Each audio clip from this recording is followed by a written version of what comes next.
Hello everyone, मैं निशांत सौरभ आप सभी को लेट्स क्वालिफाई नाउ में स्वागत करता हूँ। और इस सेशन में डिस्कस करने जा रहे हैं एसएससी प्रैक्टिस सेट पार्ट 6, जिसमें एसएससी से रिलेटेड जो भी एग्जामिनेशन पैटर्न होते हैं, साथ ही साथ प्रीवियस ईयर क्वेश्चंस, उन सभी को टारगेट यहाँ पे किया गया है ताकि आप लोगों के लिए एसएससी जीडी एग्जामिनेशन हो या फिर यूपीएसआई हो, इन सभी के लिए काफ़ी इंपॉर्टेंट होने वाला है। साथ ही साथ ये एसएससी 2024 को भी लेकर टारगेट किया गया है। तो हमारे साथ बने रहिए इस प्रैक्टिस सेट में। बढ़ते हैं यहाँ पे सेशन क्वालिफाई नाउ का स्कैनर, आप इसमें स्कैन करके आप उस ग्रुप में ज्वाइन हो सकते हैं। उस चैनल में आप ज्वाइन हो जाइए जहाँ से आपको practice set, previous year paper, साथ ही साथ यूट्यूब लेक्चर्स आप वहाँ पे प्रोवाइड कर सकते हैं, आपको मिल सकता है। बढ़ते हैं यहाँ पे, तो देखिए ये है आज कोडिंग का। इसमें आप बताइएगा कि इसका आंसर क्या होगा। क्वेश्चन नंबर 1 का आंसर, क्वेश्चन नंबर 1 का आंसर बताइएगा। इसमें देखिए बोला गया है कि पेन को बोला गया है बुक, बुक को बोला गया है book is called chair, chair is called blackboard and blackboard is called chalk. Then which of the following is use to sit, sit के लिए क्या यूज करते हैं, बैठने के लिए क्या यूज करते हैं, बैठने के लिए चेयर यूज करते हैं, और चेयर को क्या बोला गया, ब्लैक बोर्ड बोला गया। इसका राइट आंसर होगा option number A is the right answer. ठीक है, आगे बढ़ते हैं।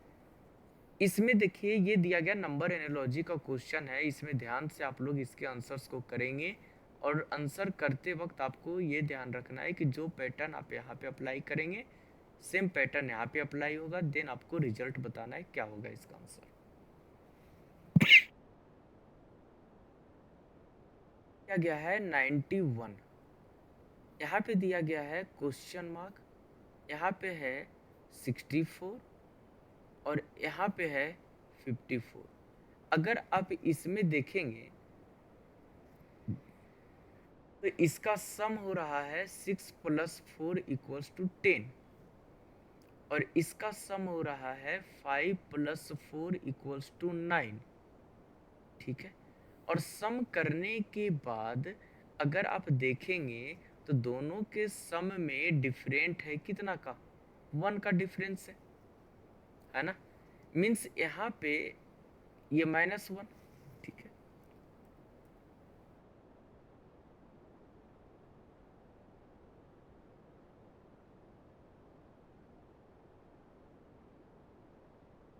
-1 का डिफरेंस मीन्स यहाँ पे 91 है तो 9 + 1 = 10। मीन्स यहाँ पे जो सम आना चाहिए ये सम होना चाहिए 9 का, है ना। यहाँ पे किसका सम कितना होना चाहिए, सम -1 मीन्स 10 - 1 = 9। तो कौन से ऑप्शन में 9 आ रहा है, अगर हम इसको देखेंगे तो 6 + 3 = 9, ये तो बन रहा है। यहाँ पे क्या बनेगा, 1 + 0 + 1 = 2, ये भी नहीं होगा बी। इसका क्या हो जाएगा, 3 + 2 = 5, ये भी नहीं बनेगा। और इसमें अगर हम देखें तो 7 + 0 = 7, ये भी नहीं बनेगा। हमारा राइट आंसर क्या होगा, ये होगा। यहाँ पे अगर आप 63 को रखेंगे तो ये क्या बन जाएगा, 6 + 3 = 9। Option number A is the right answer. यह कोडेड ब्लड रिलेशन का क्वेश्चन है, इसके आंसर्स करते समय आपको डायरेक्शन का ध्यान रखना होगा, काफ़ी इंपॉर्टेंट होता है डायरेक्शन।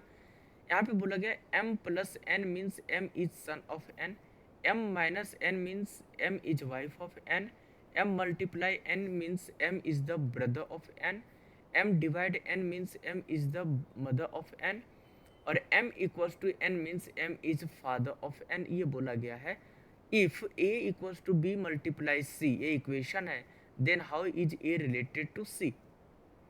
अब देखिए यहाँ पे ये बोला गया है ना कि a = b × c, तो a = b क्या रिप्रेजेंट कर रहा है, आप m के जगह पर a को रखो और n के जगह पे b को रखो, तो यहाँ पे क्या हो जाएगा, आप रखिए। देखिए यहाँ पे क्या होगा, a is father of b, ये जब फादर है b का तो a का जनरेशन ऊपर होगा और b का जनरेशन नीचे होगा, और a फादर है मीन्स जेंडर मेल होगा। तो इसका डायग्राम क्या बनेगा, यहाँ पे देखिए a है, ये फादर है b का, तो ये डायग्राम बनेगा। बी मल्टीप्लाई सी, आ जाइए मल्टीप्लाई पे, तो आप m के प्लेस पे b को रखिए और n के प्लेस पे c को रखिए, तो आपका रिलेशन क्या निकल कर आ गया। आप देखिए जो b है, b is the brother of c, b भाई है c का, तो b और c दोनों सेम जनरेशन में होगा, और b ब्रदर में जेंडर मेल होगा। आपसे पूछा है कि how is A related to c, A है ये फादर लगेगा, क्या है, A is mother of c, नहीं, A is aunt of c, नहीं, ये भी गलत है। A is the father of C, ये सही है, option number C is the right answer. आगे चलिए, 8 पर्सन है, A B C D E F and ji and H, ये पर्सन है, और ये सभी एक सर्कुलर टेबल के चारों ओर बैठे हुए हैं और फेसिंग सेंटर है। B sits third right of A, who sits third right of C. देखिए अब हम एक सर्कुलर टेबल को ड्रॉ करते हैं, और जब हम सर्कुलर टेबल को ड्रॉ कर रहे हैं तो इसमें फेसिंग को ध्यान रखना पड़ेगा कि फेसिंग कहाँ दिया है। अब अगर आप देखेंगे तो इसमें फेसिंग की बात हुई है सेंटर, है ना। ये मान लीजिए कि ये एक सर्कुलर टेबल है, ये क्लियर है।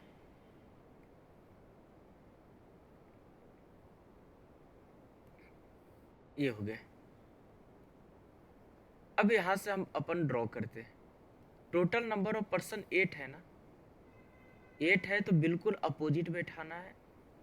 ये हो गए, यहाँ पे ये हो गया, और यहाँ पे ये हो गया। फेसिंग सेंटर है तो आप एरो इनसाइड की ओर दे दो। आप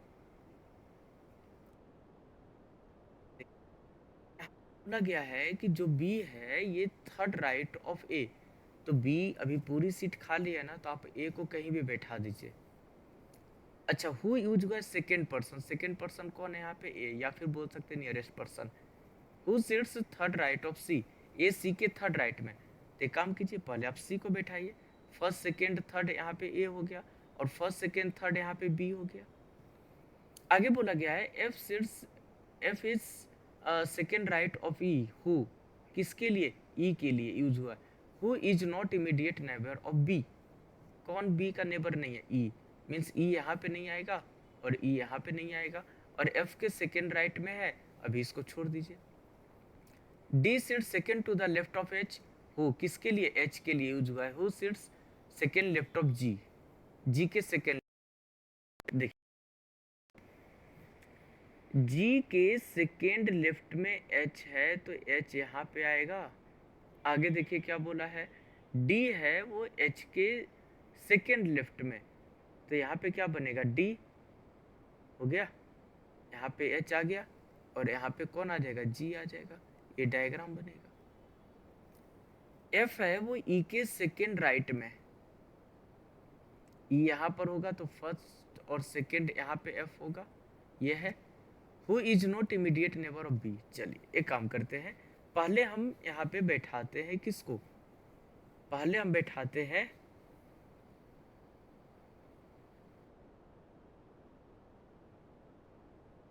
जी को बैठाते हैं। देखिए अगर मान लीजिए जी को हमने यहाँ दिया, पहला कंडीशन, तो एच यहाँ बनेगा, और एच के सेकेंड लेफ्ट में डी है तो यहाँ पे नहीं आ पाएगा क्योंकि यहाँ पर ए आ चुका है, तो ये तो कंडीशन गलत हो गया। आगे देखिए, अगर हम जी को यहाँ देते हैं तो एच यहाँ पे आएगा और डी यहाँ पे आएगा, ये पॉसिबल है। लेकिन अगर मान लीजिए कि आपने जी को यहाँ दिया, यहाँ पे एच नहीं आ पाएगा क्योंकि यहाँ पे सी है, तो ये कंडीशन भी गलत हो गया।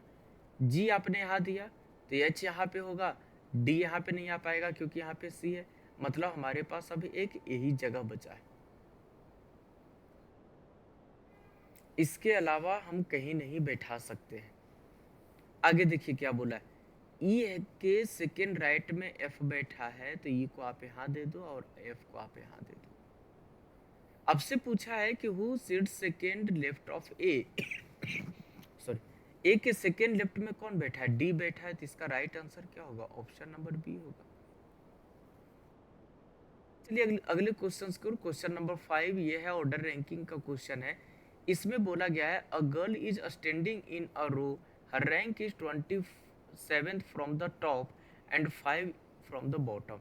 एक लड़की है जिसका पोजीशन 27 है कहाँ से, टॉप से, और 5 है कहाँ से, बॉटम से, तो उस रो में टोटल कितने स्टूडेंट है, टोटल कितने पर्सन है, ये पूछा है। अब ये एक रो है ऐसे समझिए, और ये हो गया टॉप, और ये हो गया आपका बॉटम। टॉप से इसका पोजीशन कितना है, 27 है ना। टॉप से कौन है, ये गर्ल है, कोई गर्ल मान लीजिए लिखा हुआ है, और बॉटम से कितने हैं, 5 है, कहाँ से, बॉटम से। अब मेरी बात को समझिएगा, अगर मान लीजिए कि हमने अगर इसके टॉप वाला पोजीशन लिया, सॉरी,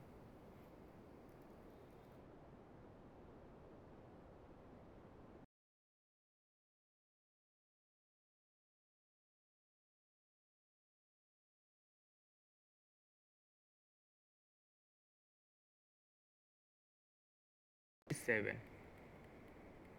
ठीक है, और बॉटम से कितने हैं, तो बॉटम से ये है 5।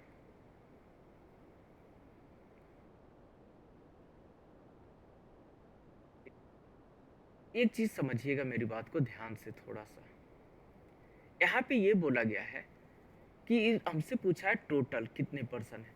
अगर हम इसका टॉप का रैंक लेते हैं तो ये साइड जितने भी पर्सन है वो सारे आ जाएंगे, और साथ में ये भी आ जाएगी, है ना। अगर बॉटम का रैंक लेते हैं 5, तो यहाँ पे जितने पर्सन है इसके पीछे वो भी आ जाएगी, और साथ में ये भी आ जाएगी, मतलब सेम पर्सन 2 बार काउंट हो रही है ना। तो ये तो गलत है ना। तो यहाँ से टोटल निकालने के लिए क्या करते हैं कि राइट प्लस लेफ्ट और -1। तो यहाँ पे राइट लेफ्ट नहीं है बल्कि टॉप और बॉटम है, तो यहाँ पे ले लीजिए आप top plus bottom -1 equals to कितना हो जाएगा, 27 + 5 - 1 इक्वल्स टू 32 - 1 इक्वल्स टू 31। ये पॉइंट कब यूज करते हैं, व्हेन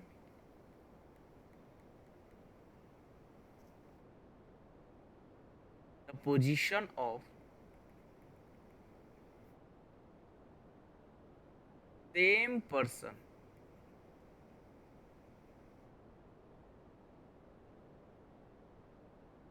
गिवन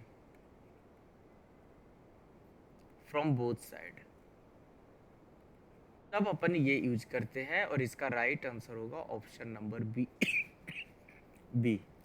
आगे चलिएगा, one morning after sunrise, morning की बात हुई है, आफ्टर सनराइज, सनराइज के बाद, सूर्योदय, सूर्योदय के बाद विमल स्टार्ट वॉक्स, चलना शुरू करती है। During this walking he meets Stephen who was coming opposite direction, जो कि अपोजिट डायरेक्शन से आ रही है।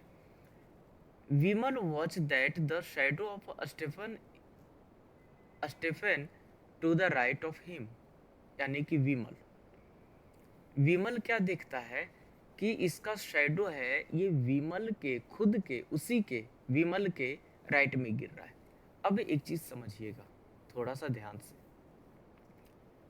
After sunrise,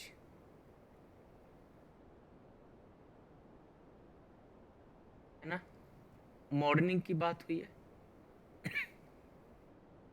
one morning after sunrise, इसका मतलब है कि जो सन होगा ये ईस्ट में होगा, है ना, और ये कौन सा डायरेक्शन होगा, ये वेस्ट आप मान लो, ठीक है। और शैडो कहाँ बनेगा, सोर्स ऑफ लाइट के opposite direction, source of opposite direction, जो सोर्स ऑफ लाइट होगा इसके अपोजिट डायरेक्शन में तो बनेगा। तो यहाँ पे सोर्स ऑफ लाइट क्या है, सन है, और इसके अपोजिट डायरेक्शन में इसका शैडो बनेगा। क्लियर है। अब ये देख रहा है कि विमल चलना शुरू करता है और ये मिलता है स्टेफन से, और ये देखता है कि जो स्टेफन का शैडो है ये किसके राइट में गिरता है, राइट ऑफ विमल। इसका मतलब विमल के राइट में शैडो बन रहा है, और शैडो तो बन रहा है पश्चिम दिशा में, वेस्ट डायरेक्शन में। इसका मतलब है कि ये साइड राइट आना चाहिए और ये साइड लेफ्ट होना चाहिए। और ये साइड राइट, वेस्ट डायरेक्शन में राइट और ईस्ट डायरेक्शन में लेफ्ट होने के लिए जो पर्सन का फेसिंग होता है, ये पर्सन का फेसिंग कहाँ होना चाहिए, ये विमल है ना। और विमल का फेसिंग कहाँ होना चाहिए, तो आप बोलेंगे कि गुरुजी इसका फेसिंग साउथ होना चाहिए, तभी तो इसका जो स्टेफन का शेडो ये स्टेफन है ना। और जो फेसिंग होगा इसका कहाँ होगा, इसका नॉर्थ होगा, इसका फेसिंग कहाँ होगा, नॉर्थ होगा। ठीक है, ये कौन है, स्टेफन है। अब आपसे पूछा है कि to which direction Vimal was facing, तो विमल का फेस साउथ में है ना। तो इसका जो राइट आंसर होगा ये बनेगा option number C. Option number C is the right answer. आगे चलिए, ये दिया गया है लेटर सीरीज का क्वेश्चन है, आपको बताना है कि जो ब्लैंक स्पेस है इसके जगह पे कौन सा लेटर आएगा। ये देखिए दिया गया क्यू, यहाँ पे है पी, यहाँ पे है ओ, यहाँ पे है एन एम एल, ये दिया गया। यहाँ पे है के जे आई, ये ब्लैंक स्पेस है। और यहाँ पे है ई डी सी। अगर नहीं समझ में आए तो आप इनके पोजीशन नोट डाउन कर दीजिए, क्यू का 17, पी का 16, ओ का 15, एन 14, एम 13, एल 12, के 11, जे 10, आई 9, ई 5, डी 4, सी 3। ये हो गए।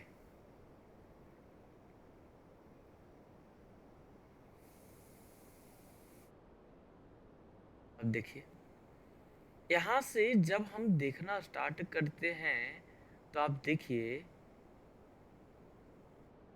से एन पे गए तो हमें करना पड़ा -3, एन से एल पे के पे गए तो हमें करना पड़ा -3।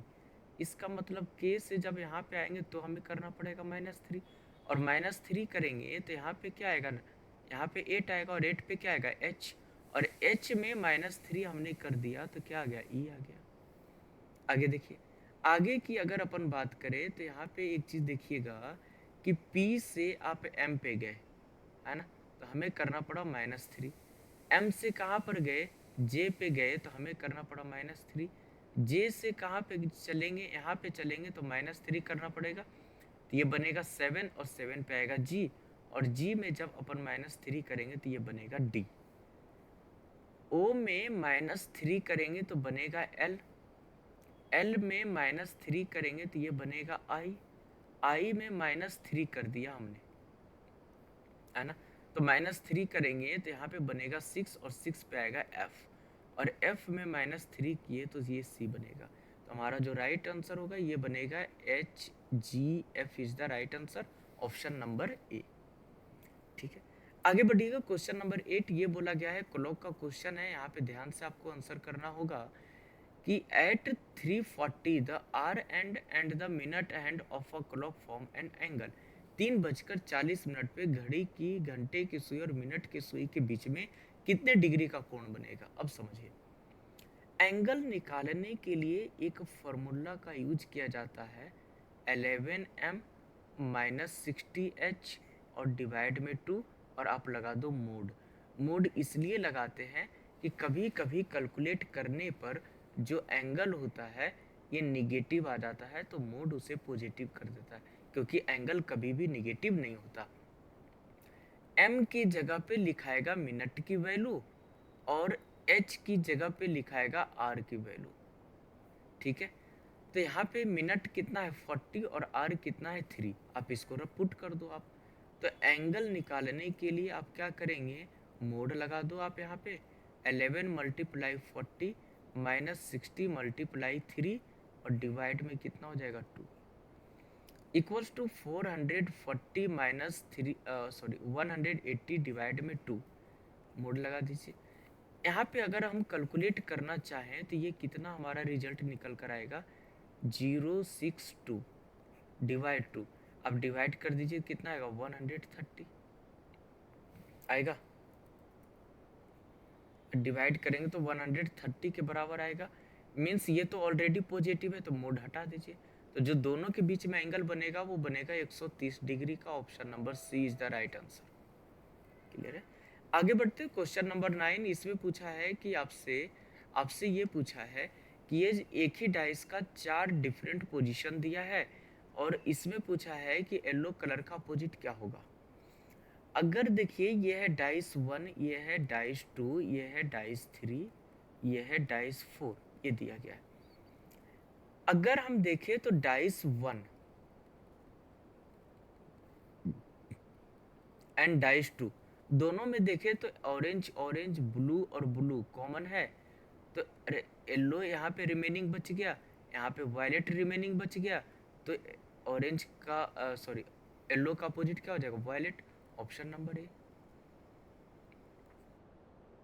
क्लियर है। जब दो कॉमन हो जाए है ना एलिमेंट और सरफेस डिफरेंट हो तो बचे हुए एलिमेंट दूसरे डाइस का बचे हुए एलिमेंट का अपोजिट होगा, है ना। ये चीज ध्यान रखिएगा। इसमें पूछा है आपसे कि number of triangles and number of square, ये पूछा है आपसे। देखिए सबसे पहले अगर मैं बात करूं तो इस डायग्राम को ध्यान से देखिएगा। इसमें 1 और 2 नंबर ऑफ ट्रायंगल 3 हो गया। आगे चलिए, एक ये वाला छोटा वाला बनेगा, कितने हो गए, ये हो गए 4। इसको देखिए ये कितने हो गए, 1 2 1 हो गए, ये कितना हो गया 5। आगे देखिए ये जो स्क्वायर है इसमें दोनों डायगोनल ड्रॉ किए हुए हैं, तो इसको निकालने के लिए 1 2 3 4 इसमें मल्टीप्लाई कर दीजिए। 4 मल्टीप्लाई 2 कितने हो गए 8। मीन्स ट्रायंगल कितने निकल कर आ गए, 3 ट्रायंगल प्लस एक ट्रायंगल प्लस एक ट्रायंगल और प्लस 8, कितने हो गए टोटल। टोटल हमारे पास ट्रायंगल आ गए 13 ट्रायंगल। लेकिन इतना नहीं, अभी और बनेगा। देखिए ना आ गया ना, 3 4 5, 5 और 8 कितना हो गया 13। इसके अलावा कौन सा बनेगा, इस पे ध्यान दीजिएगा। देखिए इसके अलावा अगर हम बात करें तो ये आप डायग्राम देख रहे हैं ना, जिसे मैं येलो कलर से ड्रॉ कर रहा हूँ, ये वाला, ये वाला और ये वाला, ये देख रहे हैं आप। ठीक है। तो ये जो ड्रॉ हुआ है ना, इसमें नंबर ऑफ ट्रायंगल कितने निकल कर आएंगे, 3 निकल कर आएगा। कितने निकल कर आएंगे, 3। 1 और 2 आप दोनों को जोड़ दीजिए, कितना हो जाएगा ये 3 ट्रायंगल, प्लस में आप 3 कर दीजिए। क्लियर है। अभी और आएंगे ट्रायंगल, आप देखिए। एक आप इसको ले लीजिए, ये वाला जो सबसे लार्जर साइज का है, ये वाला जो लार्जर साइज आप देख रहे हैं ना, ये वाला आपको दिखाई दिया होगा शायद, ये वाला जिसे मैं डार्क लाइन से ड्रॉ कर रहा हूँ, ये क्लियर है, ये वाला। और इसके अंदर एक लाइन बिल्कुल स्ट्रेट ड्रॉ किया हुआ है ये। तो 1 2 1 2 देखिए इसमें कितने आ गए, 3 ट्रायंगल। अब जोड़ दीजिए 3 ट्रायंगल को, कितने आ गए ये 16 ट्रायंगल। 16 ट्रायंगल के अलावा भी हमारे पास है, कौन कौन सा ट्रायंगल है, तो एक आपका ये बन रहा है और एक ये बन रहा है। कितने हो गए 18 ट्रायंगल। क्या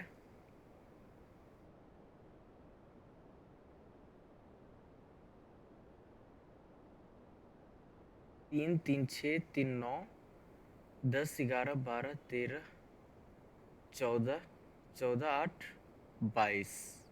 हाँ देखिए 3 तो आपका ये वाला में निकल कर आ गया, 3 ट्रायंगल तो आपका इसमें आ गया, 3 3 इसमें आ गया, 3 3 6 और 3 आपका सबसे लार्जर ट्रायंगल में, चलिए ये वाला जो ट्रायंगल है, ये वाला है ना, 3 3 6 3 9 और ये आ जाइए छोटे छोटे ट्रायंगल, 1 2 3 4 9 4 13, 13 और 1 2 3 4, 4 दूनी 8, कितने हो गए 3 3 6 3 9 9 4 13 13 और 8 21 ट्रायंगल आ गए, 21 ट्रायंगल आ गए, आगे 21 ट्रायंगल। अब देखिए, अब स्क्वायर की अगर अपन बात करें तो स्क्वायर को देखिए किस तरीके से काउंट कर सकते हैं। ट्रायंगल को अपन हटा रहे हैं, जाइए स्क्वायर पे, किस तरीके से स्क्वायर को अपन काउंट करते हैं उस चीजों को ध्यान से देखिएगा। सबसे पहले अगर हम यहाँ पे बात करें स्क्वायर को लेकर, ठीक है, तो एक तो स्क्वायर आपका ये बन रहा है, एक दूसरा स्क्वायर ये बन रहा है अंदर, दो, इसके बाद एक स्क्वायर आपका ये बन रहा है बड़ा वाला, और इसके अंदर दोनों साइड से ड्रॉ किए हुए हैं ये वाला, तो एक दो तीन, एक दो तीन चार, चार तो ये हो गए, और एक ये बड़ा वाला हो गया पाँच, पाँच ये हो गए, है ना, पाँच, और बीच में एक बन रहा है ये छः, और एक बाहर हो गया सात, टोटल कितने हो गए, सात हो गए। ट्रायंगल कितने हो गए, 21 हो गए। तो हमारे पास क्या होगा, ऑप्शन नंबर ए होगा, option number A is the right answer.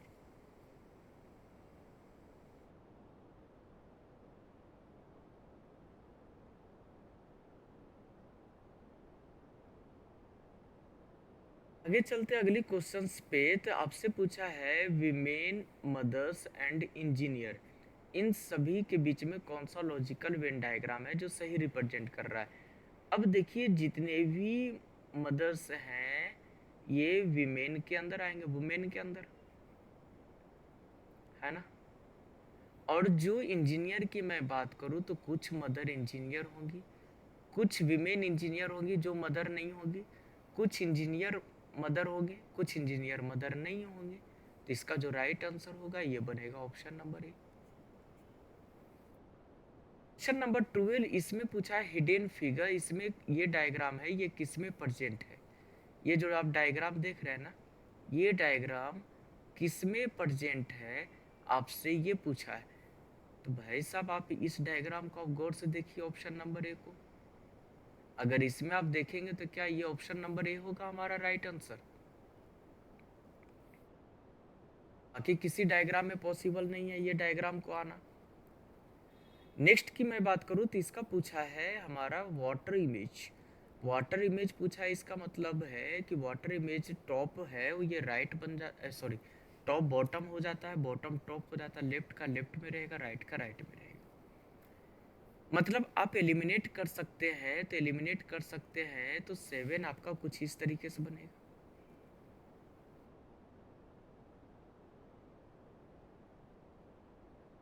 ये 7 होगा, ठीक है, 7 होगा तो ये क्या बन जाएगा आपका 6 बनेगा ऐसे, तो ये तो 9 नहीं हो पाएगा ना,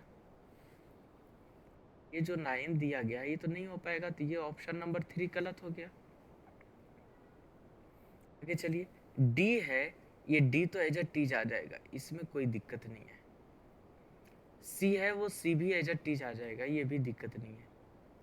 5 की मैं बात करूँ तो 5 आपका इस टाइप से आएगा, 5, ये भी ठीक है। 4 की मैं बात करूँ तो 4 आपका ये बनेगा, ये आप देखिए ये तो पहले ही खत्म हो गया, ये 4 को देखिए, ऑप्शन नंबर 4 भी खत्म।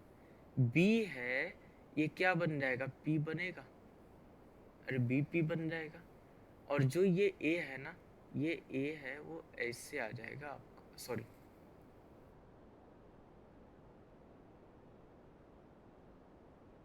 ऐसे आएगा ये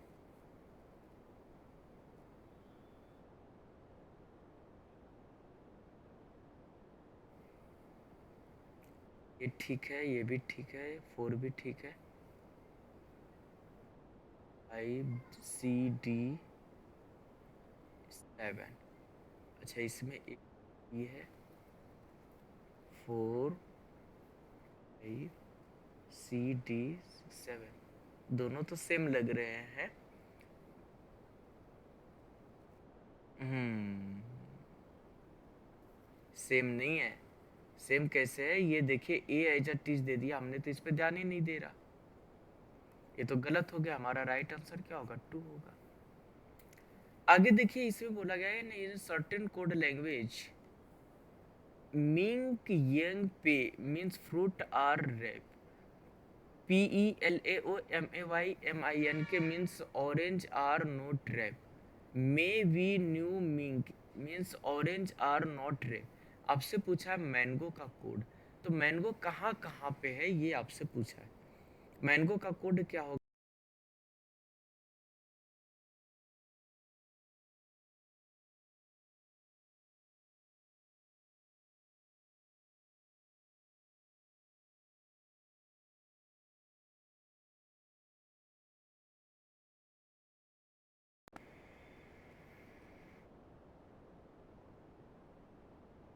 means orange are not rep, mango एक ही जगह है।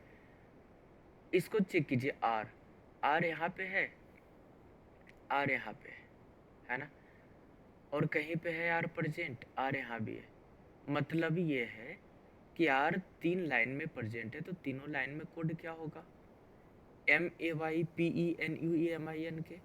अरे PE देखिए यहाँ पे भी है, PE यहाँ भी है। अच्छा यहाँ पे है PE नहीं,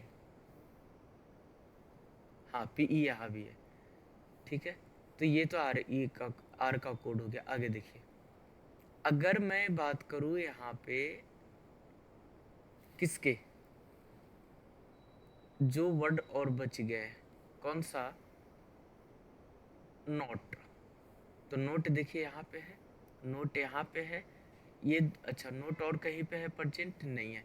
दोनों में कॉमन क्या है यहाँ पे, दोनों में एक है MAY देखिए यहाँ पे है, MAY यहाँ पे है, तो ये आ गया नोट का कोड। बच गया RIPE यहाँ पे, RIPE यहाँ पे है, RIPE यहाँ पे है ना। RIP 1 2 3 तीनों में प्रेजेंट है। तीनों में कोड कौन सा प्रेजेंट होगा आपका, देखिए MINK है ना, MINK, ये MINK। तो यहाँ पे देखिए बच गया क्या हमारे पास, ऑरेंज। यहाँ पे बच गया क्या, NUE। तो जो वर्ड बच गया और जो कोड बच गया वही उसका आंसर होगा, इसका राइट आंसर होगा, NUE is the right answer. आगे चलते क्वेश्चन नंबर 15। इसमें आपको बताना है कि इसमें क्या होगा इसका आंसर। तो जो यहाँ पे रिलेशन आप निकाल कर लाएंगे वही रिलेशन अप्लाई करके इसके रिजल्ट को भी हमें बताना है, ठीक है। इस चीज को आपको ध्यान देना होगा।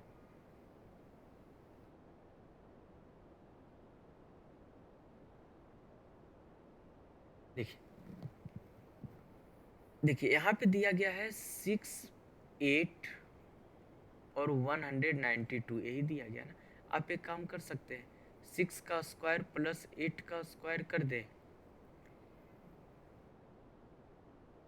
सॉरी 6 का स्क्वायर प्लस 8 का स्क्वायर कर दीजिए, और ये दोनों को गुना कर दीजिए जोड़ने के बाद 2 से, कितना हो जाएगा ये 64, और सॉरी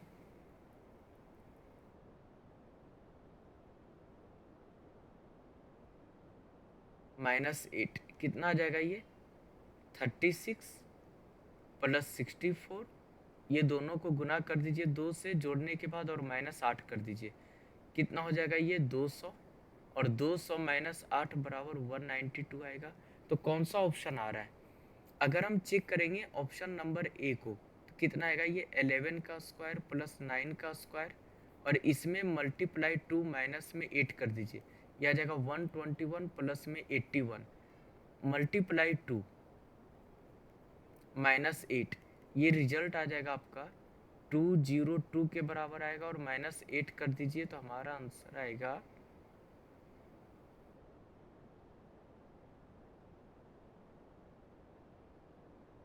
2 नहीं किया ना, मल्टीप्लाई 2 तो करना पड़ेगा। यहाँ पे ये आ जाएगा आपका कितना 202 मल्टीप्लाई 2 -8, यही तो आएगा, ठीक है। तो मल्टीप्लाई 2 करेंगे तो यहाँ पे आएगा 404 -8 इक्वल्स टू 396, जो हमारा राइट आंसर होगा बनेगा, ये बनेगा ऑप्शन नंबर ए। आगे चलिए क्वेश्चन नंबर 16 17 आ जाइए यहाँ पे। ठीक है, क्या आ गया भाई इसमें,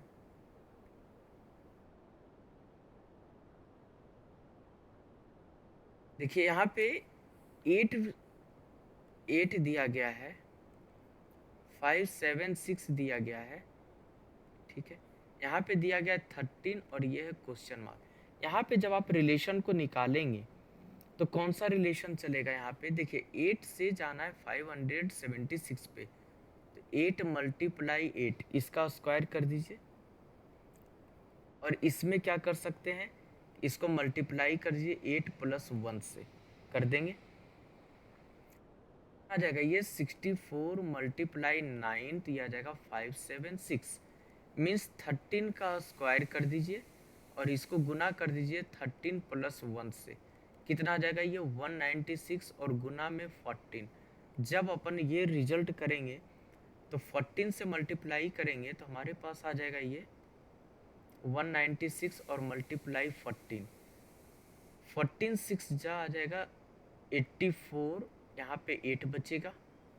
तो देखिए यूनिट प्लेस पे 8 कौन से ऑप्शन में है, सॉरी 8 नहीं 4, यूनिट प्लेस पे 4 कौन से, 14 25 70, 14 छक 84,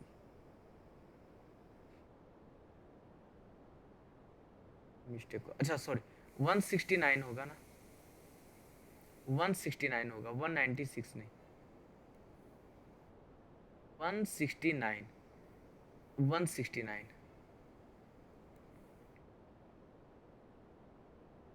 169,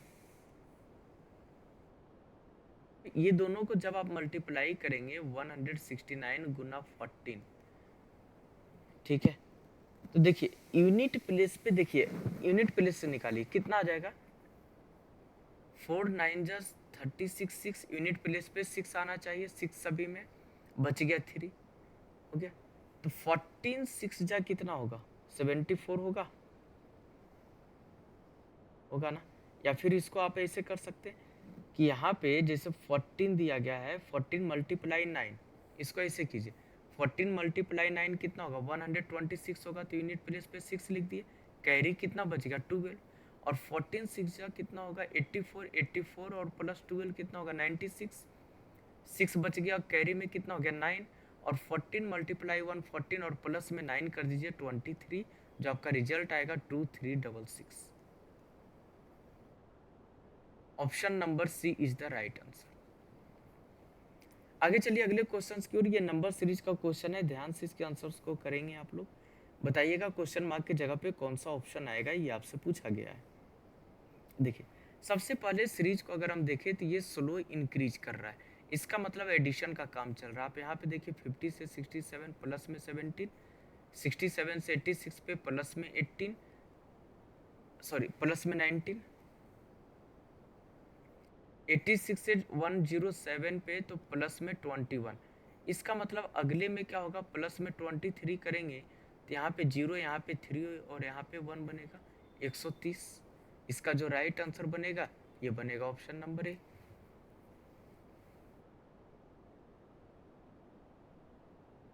चलिए क्वेश्चन नंबर 18, ये बोला गया है कि एक क्यूब है जिसका साइड 18 सेंटीमीटर का है और इसको पूरा पेंट किया गया है येलो कलर से ऑल फेसेस को, और इसको काटा गया है 3 साइड, प्रत्येक 3-3 सेंटीमीटर के साइड में काटा गया है, मतलब जो क्यूब कट कर निकलेगा उसका प्रत्येक साइड 3-3 सेंटीमीटर का होगा, ठीक है, 3 सेंटीमीटर 3 सेंटीमीटर 3 सेंटीमीटर। अब ये पूछा find the smaller cubes that have only 2 face painted, cube की संख्या बताना है जिसका 3 फेस क्या हो पेंटेड हो। अब इसको निकालने के लिए अब देखिए 2 फेस पेंटेड, तो बेटा 2 फेस पेंटेड होता है ये साइड पे बनता है ना, क्यूब के जो साइड होंगे उस पे बनेगा, और क्यूब के साइड पे बनेगा तो टोटल कितने साइड होते हैं 12। इसका जो फॉर्मूला यूज होता है सबसे पहले ऐसे समझिए, यहाँ पे दिया गया 18 सेंटीमीटर का लार्जर क्यूब है, ये कौन सा क्यूब है ये लार्जर।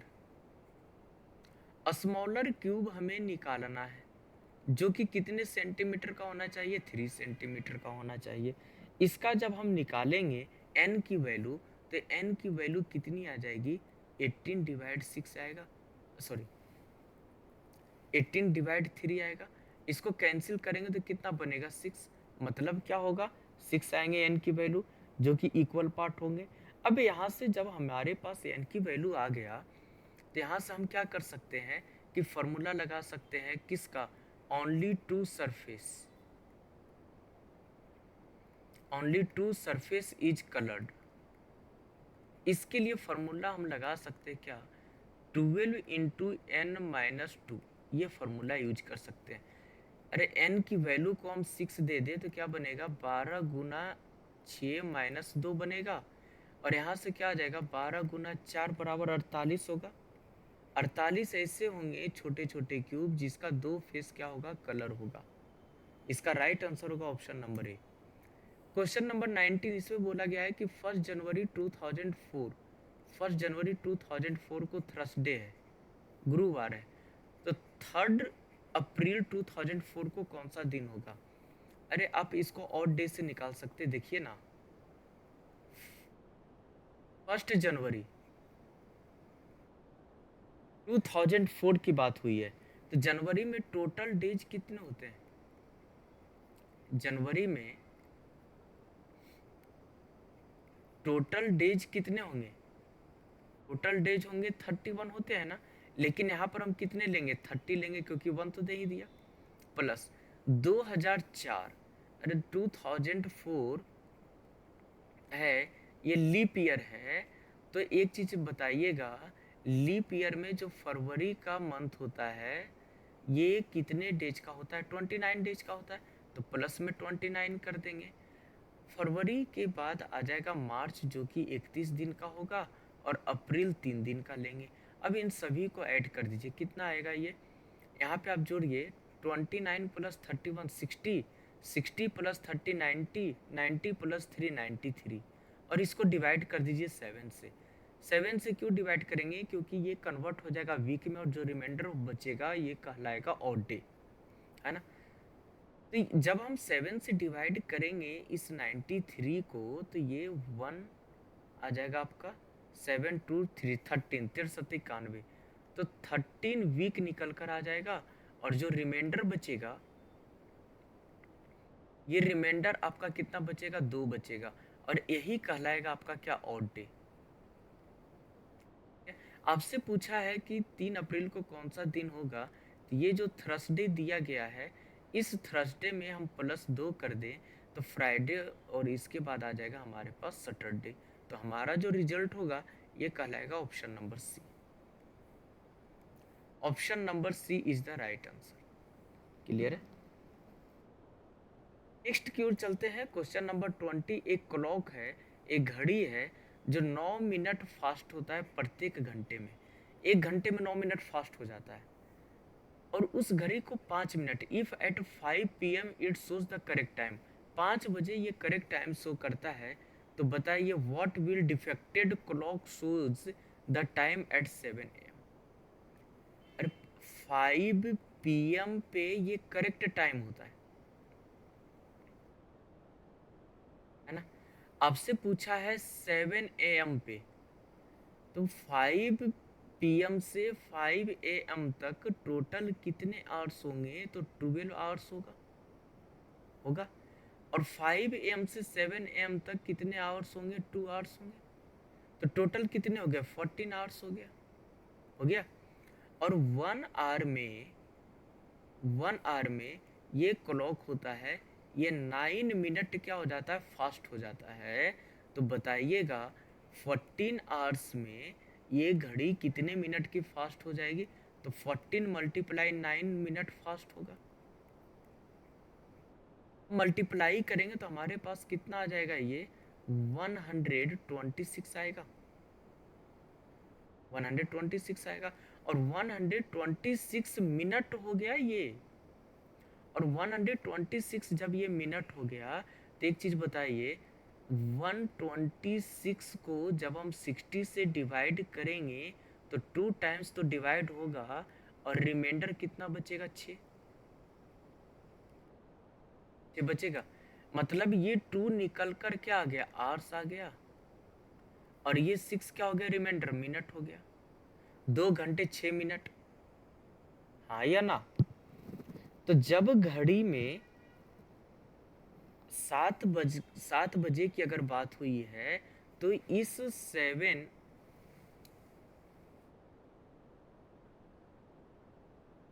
में 7 बजा है 7 AM, तो प्लस में 2 hours 6 minute को जोड़ दें तो ये क्या हो जाएगा 9 बजकर 6 मिनट होगा क्या, और ये क्या होगा AM होगा। तो हमारा जो राइट आंसर होगा ये बनेगा ऑप्शन नंबर डी। ये है, इसको अरेंज करना है लॉजिकल एंड मीनिंगफुल वर्ड में, इसे अरेंज करना है। जब आप इसे लॉजिकल एंड मीनिंगफुल ऑर्डर में अरेंज करेंगे तो आपसे पूछा गया है कि इसका सही सीक्वेंस क्या बनेगा। आपसे पूछा गया है। अभी इसको जो हम अरेंज करेंगे ना, इसको अरेंज करेंगे टेक्नोलॉजी के आधार पे। किसके आधार पे? किसके अकॉर्डिंग? टेक्नोलॉजी के अकॉर्डिंग।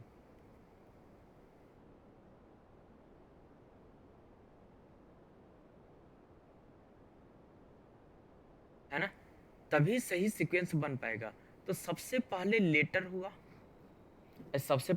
हुआ, तो 1 किस में स्टार्ट हो रहा है? ऑप्शन नंबर ए। बी खत्म हो गया, सी खत्म हो गया, डी भी खत्म हो गया, बचा क्या हमारे पास? ऑप्शन नंबर ए।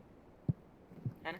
अगर इसको अरेंज करेंगे तो लेटर के बाद टेलीफोन आया था ना, थर्ड, और टेलीफोन के बाद स्मार्टफोन आया था 4, और इसके बाद सैटेलाइट। तो ये क्या हो गए? देखिए, लेटर होता था, इसको क्या करता था कि किसी को मेंशन करता था, किसी पर्सन को लिखा जाता था, है ना? इसके बाद टेलीफोन आया, टेलीफोन जिसके हम लोग कॉल कर सकते थे किसी के पास। इसके बाद स्मार्टफोन आया जहाँ से हम लोग voice call, video calling, WhatsApp, Facebook, है ना, हर तरीके के सोशल मीडिया का यूज कर सकते हैं। और जो सैटेलाइट है ये क्या है? ये पूरे ग्लोबल कम्युनिकेशन को कंट्रोल करता है। तो टेक्नोलॉजी के अनुसार क्या बनेगा? 1345।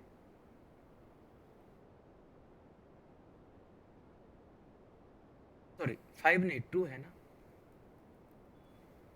5 नहीं, 2 है ना, ये 2 हो जाएगा।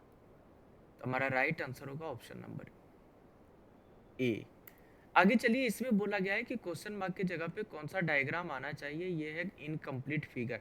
देखिए, ये डायग्राम यहाँ पे आएगा, और ये लाइन यहाँ पे आएगी, और ये लाइन आपका यहाँ पे आएगी, और ये हमें दिखाई दे रहा है, ये तो बनेगा नहीं, ये भी नहीं बनेगा, ये तो बनेगा नहीं, बनेगा कौन सा? ऑप्शन नंबर सी। नेक्स्ट की ओर चलते हैं। तो आपसे पूछा है कि क्वेश्चन मार्क की जगह पे कौन सा नंबर आएगा, ये आपको बताना है। क्वेश्चन नंबर की जगह पे कौन सा नंबर आएगा ये आपको बताना है। देखिए, अगर हम क्वेश्चन नंबर की बात करें तो सबसे पहले एक चीज हमें ध्यान से समझिएगा आप। 5 + 4 9। देखिए, ऐसे कीजिए, 5 + 4, और ये दोनों को जोड़कर इससे जोड़ दीजिए 3 + 2, कितने हो गए? 9 + 5 = 14। यहाँ पे आ जाइए, तो ये क्या बन जाएगा? 4 + 5, और इसको जोड़ दीजिए किसमें? 7 + 6, कितना हो जाएगा? 9 + 13 = 22। हमारा रिजल्ट आएगा ऑप्शन नंबर सी। और ये आज का क्वेश्चन नंबर 24 ब्लड रिलेशन का क्वेश्चन है। ध्यान से आप लोग इसके आंसर को करेंगे। M is the only son of R. M है, ये इकलौता बेटा है, किसका? आर का। अगर आर का कोई और भी चाइल्ड हुआ तो ये बेटा ना होकर बेटी होगी, मीन्स डॉटर होगी, है ना? ओनली वर्ड मीन्स इकलौता। तो एम जब ओनली सन है आर का, तो एम का जनरेशन नीचे होगा। सन है मीन्स जेंडर मेल होगा। तो इसका डायग्राम क्या बनेगा? यहाँ पे ये आर होगा, ये एम होगा, और इसका जेंडर मेल होगा।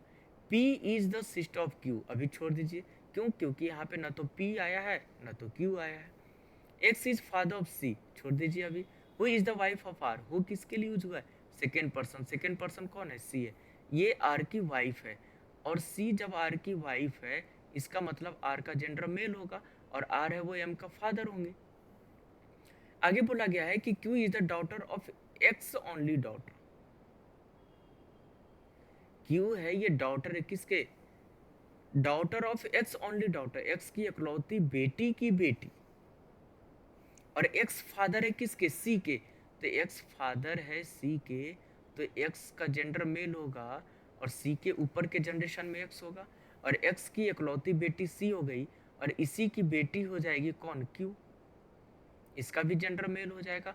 और p है ये सिस्टर है q के, तो p का भी जेंडर यहाँ पे आ जाएगा, आ जाएगा। तो इसका आपसे पूछा कि how is m related to x, m है ये x की क्या लगेगा, तो ग्रैंडसन लगेगा ना, तो option number A is the right answer.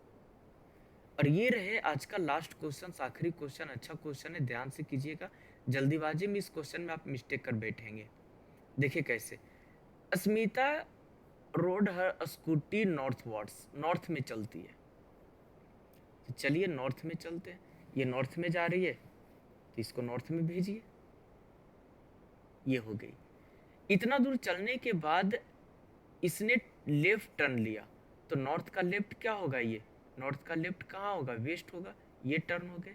यहाँ से इसने फिर से 4 किलोमीटर चली, देन अगेन का मतलब है कि जब नॉर्थ में चली और लेफ्ट टर्न हुआ ना, तो ये जो लेफ्ट टर्न हुआ इसके बाद बोला है देन अगेन का मतलब है कि इसके पहले जिस डायरेक्शन में टर्न लिया है वही डायरेक्शन यहाँ पे आएगा, तो लेफ्ट टर्न आएगा, और लेफ्ट टर्न में 4 किलोमीटर का डिस्टेंस कवर की, ये हो गया 4 किलोमीटर। आगे बोला गया है शी फाउंड हरसेल्फ, इसने अपने आप को क्या पाया, exactly 2 kilometre west of her starting point, इसने ये पाया कि मैं कहाँ पे खड़ी हूँ, कि स्टार्टिंग पॉइंट के एग्जैक्टली 2 किलोमीटर, ठीक 2 किलोमीटर पश्चिम दिशा में, तो बेटा जहां से चलना शुरू की है ये स्टार्टिंग पॉइंट होगा,